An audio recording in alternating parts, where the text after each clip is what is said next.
Con la llegada de la alta velocidad a Murcia, España ya ha alcanzado la cifra de 4.000 kilómetros de líneas de alta velocidad, un mapa y red que ha ido creciendo, pero que todavía tiene muchas cuentas pendientes por delante, y te cuento los detalles en este vídeo.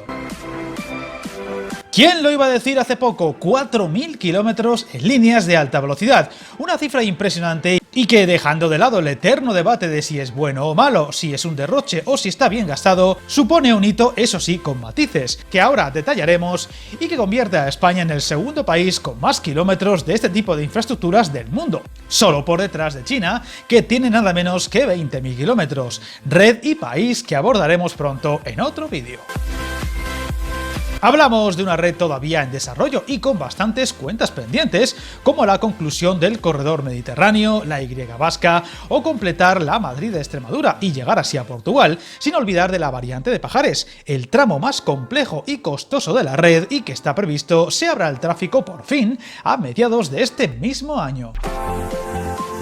Todo esto ha llevado a una inversión que se estima cercana a los 58.000 millones de euros, que han modernizado una red ferroviaria que había sufrido un deterioro más que notable en décadas pasadas, donde el tren había quedado relegado por las inversiones en carreteras o aeropuertos, con muchas líneas y tramos prácticamente anclados en el siglo XIX, aún hoy corrigiéndose, pero que cambiaron por completo cuando se aprobó el primer proyecto de alta velocidad en España, el que uniría Madrid y Sevilla en 1992 con la excusa de la Expo Universal de la capital hispalense, un proyecto no falto de polémica por su alto coste en aquellos días, que llegó a llamarse el contrato del siglo, o las dudas que rodeaban sobre su rentabilidad o el hecho de haber apostado por esa ruta frente a, por ejemplo, la Madrid-Barcelona.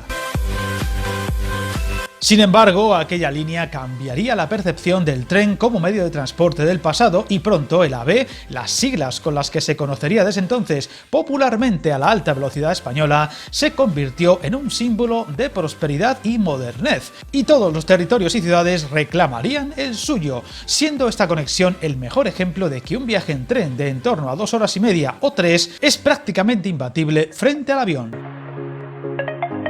Los 470 kilómetros del AVE a Sevilla, con parada en Córdoba, Ciudad Real y Puerto Llano, lo cambiaron todo. Hay quien dice incluso que fue uno de los primeros pasos para dejar atrás esa sensación de inferioridad del español medio frente a otros países europeos. Y el fenómeno AVE se volvió imparable, pues los proyectos para llevar el tren rápido a otros rincones del país fueron proliferando.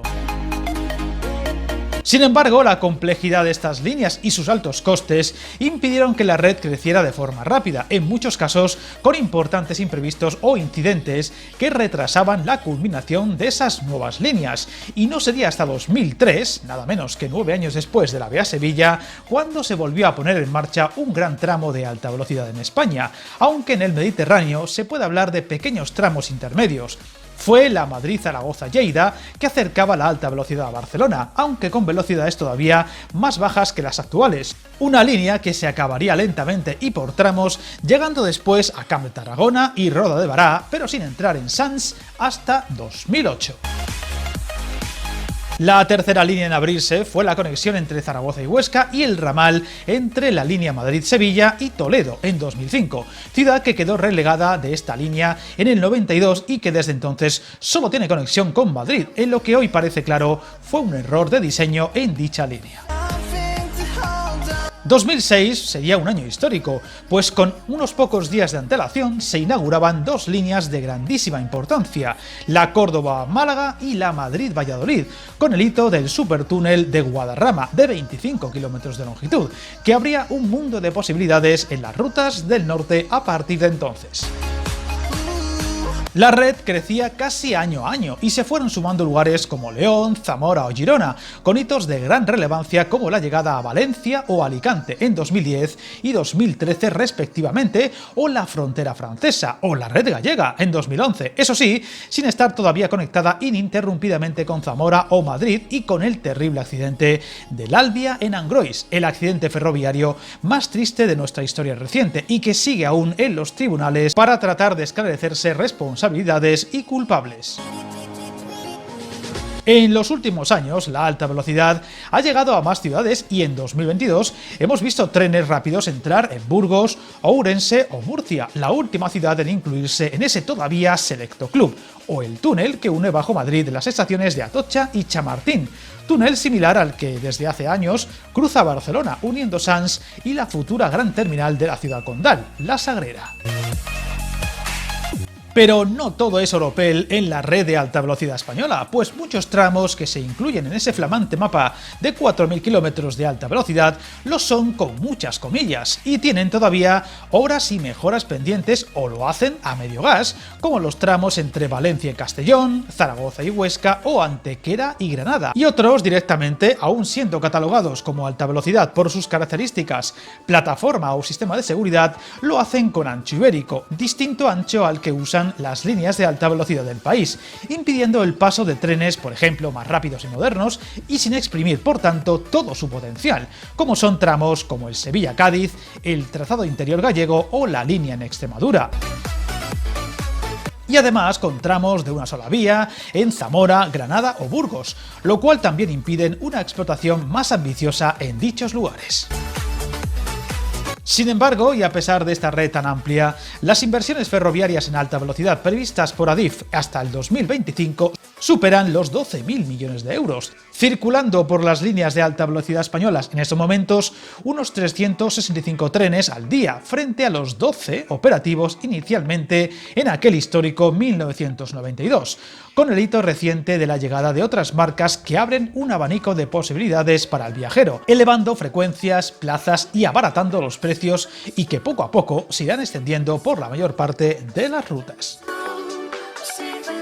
Entre las inversiones más ambiciosas que se van a cometer en los próximos años está la culminación de la línea Antequera-Granada, la Y vasca o avances muy significativos y cruciales en el corredor mediterráneo, que podrán hacer al fin posibles viajes entre ciudades como Barcelona, Valencia, Alicante, Murcia o Almería a máxima velocidad. Además, los progresivos avances en la red extremeña, así como la importante modernización de la línea Madrid-Sevilla, la primera de todas ellas, con una inversión estimada de más de 650 millones de euros para poner al día sus sistemas de seguridad y señalización, pues se incluirá la instalación del sistema de control y mando más avanzado, el ERTMS, que convertirá así a esta línea en plenamente interoperable, el gran obstáculo que impide por ahora que las rutas del sur puedan ser explotadas al máximo nivel. Sistema de seguridad, por cierto, hoy día instalado en unos 2.600 kilómetros de toda la red española.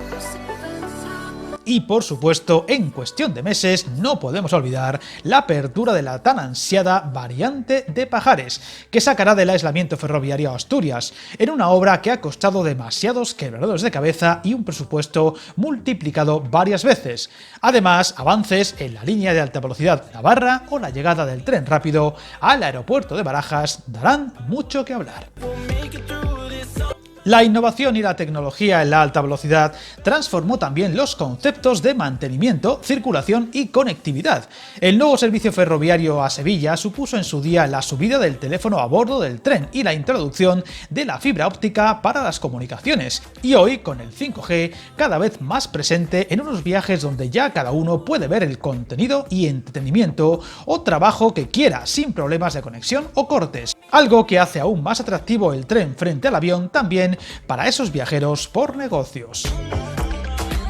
Una de las claves que ha ido logrando la alta velocidad han sido los avances en el ámbito de la sostenibilidad, consolidando el respeto al entorno como pilar básico, hoy en día más de actualidad que nunca. Y ya la línea Madrid-Sevilla incluía en su construcción medidas preventivas y correctoras de impacto ambiental, así como avanzadas tecnologías para el control y vigilancia ambiental. La sostenibilidad se trasladaba también a la circulación por una red libre de emisiones de gases de efecto invernadero, un discurso que ha ido calando cada vez más en la ciudadanía y que hoy es una de las mayores apuestas para impulsar este medio de transporte, hasta tal punto de que países como Francia ya han empezado a prohibir algunas rutas aéreas allá donde el tren pueda ofrecer un servicio inferior a las 2 horas, medida siempre polémica y probablemente innecesaria, ya que allá donde el tren compite en tiempos de tú a tú con el avión, la batalla la gana el ferrocarril, y España ha sido un buen ejemplo de ello, incluso en rutas donde el avión está estaba muy asentado, como en la Madrid-Barcelona, ventaja que sin duda irá a más